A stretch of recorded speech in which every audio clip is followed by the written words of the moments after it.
Bienvenidos al canal del ingeniero. Para esta ocasión traemos otro ejercicio acerca de la aplicación del método del trabajo virtual. Se trata del ejercicio 10.5 del libro de mecánica de materiales de Byron Johnston. El ejercicio nos plantea, si se sabe que la fuerza de fricción máxima ejercida por la botella mostrada en la figura sobre el corcho es 60 libras, entonces fíjense, aquí está el corcho. Ustedes ya saben que ese corcho entra a presión para sellar el contenido, que normalmente puede ser vino. Y como entra a presión, pues se genera una fuerza de fricción. Y entonces nos dice que esa fuerza de fricción máxima es de 60 libras. Sabiendo eso, se nos pide determinar la fuerza P que debe aplicarse al sacacorchos para abrir la botella. O sea, esta fuerza que voy a hacer aquí en esta manija, fíjese, donde uno coloca los dedos, ¿cuánta fuerza P voy a hacer para extraer el corcho de la botella? Una cosa, no son las mismas 60 libras de acá, porque este instrumento puesto así nos genera una ventaja mecánica. Una ventaja mecánica quiere decir que si aquí hay 60 libras, yo no necesariamente tengo que hacer 60 libras, sino menos. Puede ser la mitad, puede ser 30, puede ser la cuarta parte, puede ser 15. Dependiendo del mecanismo, se me va a generar una ventaja mecánica para que yo haga menos fuerza de la que requiero acá. Y la pregunta B, la fuerza máxima ejercida por la base del sacacorchos sobre la base superior de la botella. Entonces, si yo hago fuerza acá y hay una ventaja mecánica, ¿cierto? Entonces ahorita vamos a dibujar el diagrama de fuerzas y esta base acá donde uno la instala en la botella, pues hace una reacción de fuerza sobre la botella, que no puede ser muy grande y si no fracturaría la botella porque la botella es vidrio. Para mayor comprensión, dibujemos las fuerzas que actúan acá en el sistema. Aquí están las fuerzas que actúan sobre la botella. Entonces miremos, la carga P, pues yo la tengo que hacer hacia afuera, ¿cierto? Para lograr extraer el corcho. Eso quiere decir que acá, este elemento, que recuerden que es una hélice que se introduce aquí dentro del corcho, hace fuerza hacia adentro, ¿cierto? Porque obvio, si yo hago fuerza hacia afuera es porque hay una fuerza hacia adentro actuando. Y esa es la restricción aquí del corcho con las paredes, pero que se traduce a través de este elemento de hélice. Este elemento de hélice, cuando yo jale hacia arriba, es como si él jalara hacia abajo, ¿cierto? Para no dejar sacar el corcho. Y la reacción en la botella, que yo la dibujé hacia arriba, fíjese. Pero si ustedes lo hubieran dibujado hacia abajo, no hay problema.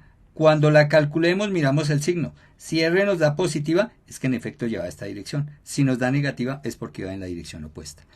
Pero también definí las distancias. Fíjese, Y sub A, la longitud total de acá, de esta primera articulación, a la última articulación del mecanismo. Y ahora, la distancia entre articulación, entre cada una de estas articulaciones, es la misma. Entonces, la distancia de articulación a articulación la definí como Y sub C, mire. Y todas iguales. Eso quiere decir que aquí ya tengo la primera relación de longitudes. Voy a decir Y sub A es 4 veces Y sub C. Fíjense ahí gráficamente. Y sub A, 1, 2, 3, 4 veces Y sub C. Esto porque recuerde que necesito de esta ecuación para obtener los diferenciales de desplazamiento. Y los diferenciales se obtienen derivando estas expresiones. Recuerden, no escribimos derivada de Y respecto a A, sino como es trabajo virtual, es un desplazamiento virtual, que se trabaja con delta, que es derivada también de Y sub A, el diferencial de Y sub A, pero con delta. Entonces delta de Y sub A es igual a la derivada aquí en la parte derecha, pero en la parte derecha fíjense que está constante por función. Recuerden que la derivada de una constante por una función es la constante por la derivada de la función, delta de Y sub C. Y estos vienen a ser nuestros desplazamientos virtuales, que los necesitamos para calcular el trabajo virtual. Ahora recordemos que el principio del trabajo virtual me dice que si yo sumo todos los trabajos virtuales que hace cada una de estas fuerzas, esa sumatoria debe dar 0. Y eso es lo que vamos a hacer, vamos a calcular el trabajo virtual que hace cada fuerza. Entonces, la primera fuerza, la fuerza R, actúa acá. Pero fíjese que este punto es fijo. Mientras todo este mecanismo se estira, o cuando yo hago fuerza P acá, todo el mecanismo se estira, pero este punto no se mueve de la botella, es un punto fijo. Luego no hay desplazamiento de este punto. El trabajo virtual acá que hace R es 0. Le repito, es 0 porque actúa sobre este punto y este punto no se desplaza cuando usted hace la fuerza. El siguiente punto donde hay fuerza es acá, en este punto C. En este punto C, ¿cómo es el desplazamiento virtual? Aquí la distancia, ojo, la distancia es un y sub c, pero ¿cómo es el desplazamiento? Entonces vamos a dibujar el desplazamiento. Entonces, ¿hacia dónde se moverá el punto C? Obviamente, si usted hace esta fuerza hacia arriba, todo esto se estira y este punto C, o para sacar este corcho, este punto C tiene que subir, o sea que se desplaza hacia arriba. Entonces el desplazamiento virtual y sub c es positivo hacia arriba. Y como la fuerza F va hacia abajo, el trabajo sería negativo porque mire, el ángulo entre estos dos es 180 grados. Uno va subiendo, el otro va bajando. Entonces el trabajo virtual será delta de y sub c, que es el desplazamiento virtual, por la fuerza F. Listo, primer desplazamiento, primer trabajo virtual. Segundo trabajo virtual, el que hace la fuerza P sobre el punto A. El punto A también se desplaza hacia arriba, ¿no? Porque este mango se desplaza hacia arriba, luego este y sub A es positivo hacia arriba. Y la fuerza P también va hacia arriba, mire. La fuerza que usted hace sobre el sacacorchos va hacia arriba. Como van en la misma dirección, entonces el ángulo es 0 grados, luego ese trabajo es positivo. Ah, bueno, quedamos que este trabajo era negativo, ¿no? No le coloqué el signo. Recuerde, negativo porque la fuerza va bajando y el desplazamiento y sub c va subiendo. El siguiente positivo porque el desplazamiento y sub A va subiendo y la fuerza P también va subiendo. Y vale P por y sub A. Y como no hay más trabajos virtuales, cierro mi ecuación igualando a 0. Ahora, ya tenemos aquí una relación entre delta de y sub A y delta de y sub c. Tenemos que delta de y sub A es 4 veces delta de y sub c. Entonces acá, donde está, que a propósito no lo coloqué, aquí es delta de y sub A. Ahora sí, donde está este delta de y sub A, lo voy a cambiar. ¿Por quién lo voy a cambiar? Bueno, copiemos esto primero, delta de y sub c por la fuerza F más P por delta de y sub A. Aquí está, mire, delta de y sub A 4 veces delta de y sub c igual a 0. Esto para que todo me quede en función, recuerde que siempre deja uno todo en función de un delta, en este caso delta de y sub c, de un desplazamiento virtual. ¿Listo? Para sacar factor común, ¿no? Entonces, delta de y sub c es factor común ¿de quién? De menos f, ¿cierto? Me quedaría menos f, y aquí me quedaría más 4p, igual a 0. Y ya sabemos que este valor no es 0, es cercano a 0 más no es 0. Y como está multiplicando este valor, lo paso a dividir. ¿Y a quién lo paso a dividir? A 0. 0 sobre esto, todo este resultado, me da 0. Luego, ¿qué me queda?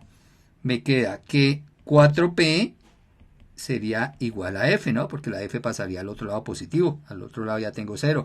Y 0 más f, pues f. De donde ahí ya tenemos cuánta fuerza P yo debo hacer. Yo debo hacer una fuerza P igual a F cuartos. Y si se fijan, esta es nuestra ventaja mecánica, miren.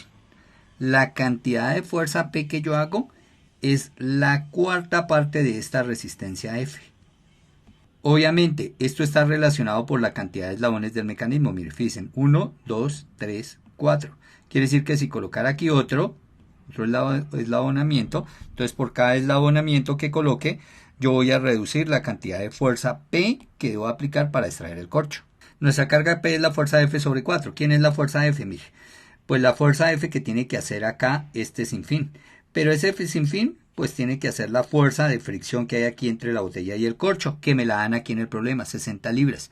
Entonces P, la fuerza P, es igual a las 60 libras que es F sobre 4 que es mi ventaja mecánica, ¿no? De acá ya se determina que la fuerza P son 15 libras.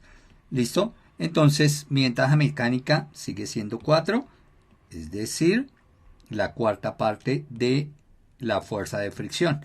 ¿Listo? Pero ¿qué más me pregunta el problema? Me pregunta la fuerza máxima ejercida por la base del sacacorchos sobre la parte superior de la botella. ¿Cuánta fuerza se genera aquí entre el sacacorchos y la botella? ¿Cierto? Bueno, y acá pues lo que debo hacer es una sumatoria de fuerzas en Y para mirar el equilibrio, ¿cierto? Entonces, si hacemos sumatoria de fuerzas en Y igual a 0, ¿qué tenemos?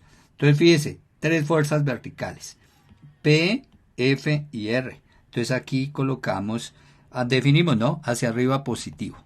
Quiere decir que P es positiva, que F es negativa y que R la establecí positiva. Esta sumatoria tiene que darme 0 porque es equilibrio. Listo, reemplazo.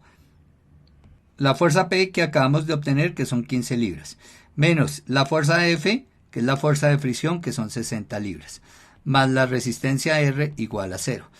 15 menos 60, pues esto me da menos 45 libras, más R igual a 0. Despejo R, paso el 45 al otro lado, pasaría positivo, R igual a 45 libras. Y fíjese que me dio positiva, quiere decir que la dirección de esa reacción entre la botella y el elemento este, el mecanismo acá, la fuerza de reacción entre las dos es en efecto 45 libras y en esa dirección.